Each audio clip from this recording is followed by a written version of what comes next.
Bismillahirrahmanirrahim. Assalamualaikum warahmatullahi wabarakatuh. Perkenalkan, saya Aulia Eka Putri dari kelas 11 bahasa. Di sini saya akan menjelaskan tentang pemberontakan orang-orang Cina. Apakah kalian tahu bagaimana kisahnya? Simak selanjutnya ya.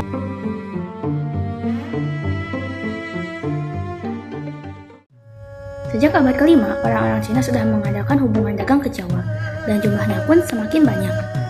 Pada masa perkembangan kerajaan Hindu-Buddha dan Islam, banyak pedagang Cina yang tinggal di daerah pesisir, yang menikah dengan penduduk Jawa, khususnya ke Batavia. Begitu juga dengan pemerintahan VOC di Batavia, banyak orang-orang Cina yang datang ke Jawa. VOC memang sengaja mendatangkan orang-orang Cina dari Tiongkok, dalam rangka mendukung majunya perekonomian dan keamanan di kota Batavia dan sekitarnya. Ternyata kota Batavia juga menjadi daya tarik bagi orang-orang Cina miskin untuk datang dan mengadu nasib di kota ini. Orang-orang Cina yang datang ke Jawa tidak semuanya memiliki modal. Banyak yang di antara mereka yang termasuk golongan miskin. Mereka kemudian menjadi pengemis, bahkan ada yang menjadi pencuri. Tidak barang tentu hal ini mengganggu kenyamanan dan keamanan di kota Batavia. Akhirnya VOC mengeluarkan kebijakan untuk membatasi imigran dari Cina.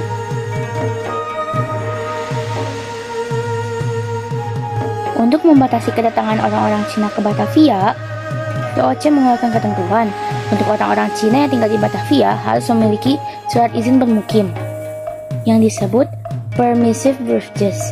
Maaf bila saya salah mengatakannya. Atau yang sering disebut oleh masyarakat surat pas. Apabila tidak memiliki surat izin, maka orang tersebut akan dibuang ke Ceylon atau Sri Lanka untuk dipekerjakan di kebun-kebun pala milik VOC atau dikembalikan ke negaranya kembali ke Cina. Mereka diberi waktu 6 bulan untuk memiliki surat izin tersebut. Biaya yang harus dikeluarkan untuk perorangannya untuk surat izin yang asli adalah 2 ringgit per orang. Tapi dalam pelaksanaannya untuk mendapatkan surat izin, terjadi penyelewengan agar orang-orang tidak membayar 2 ringgit, bahkan lebih dari itu.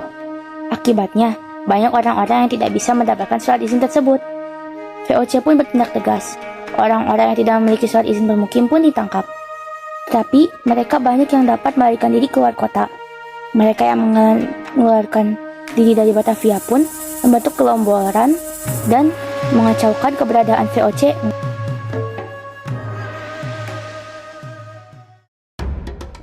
Pada tahun 1740, terjadi kebakaran di Batavia. VOC menafsirkan peristiwa ini sebagai pemberontakan dari orang-orang Cina. Oleh karena itu, para serdadu VOC mulai beraksi dan melakukan sweeping, memasuki rumah-rumah orang-orang Cina dan melakukan pembunuhan terhadap orang-orang Cina yang tinggal dan ditemukan di dalam setiap rumah. Orang-orang Cina yang berhasil meloloskan diri kemudian melakukan perlawanan di berbagai daerah, misalnya di Jawa Tengah.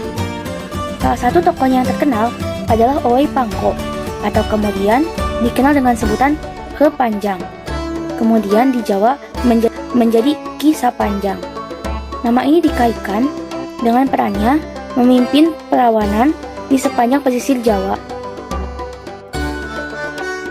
Perlawanan orang-orang Cina terhadap VOC kemudian menumbuhkan kekacauan yang meluas di berbagai tempat, terutama di pesisir Jawa. Perlawanan orang-orang Cina ini mendapatkan bantuan dan dukungan dari para bupati di pesisir. Atas desakan para pangeran, Raja Pakubuwana II pun juga ikut mendukung pemberontakan orang-orang Cina tersebut. Pada tahun 1741, benteng VOC di Kartasura dapat diserang dan jatuh banyak korban. VOC segera meningkatkan persenjataan dan kekuatan tentara sehingga pemberontakan orang-orang Cina satu persatu dapat dipadamkan. Pada kondisi yang demikian ini, Pakubuwana II mulai bimbang dan kemudian melakukan perundingan damai dengan VOC. Sikap Pakubuwana II yang demikian ini telah menambah panjang barisan orang-orang yang kecewa dan sakit hati di lingkungan keraton. Kondisi ini pula yang telah mendorong VOC intervensi politik di lingkungan istana.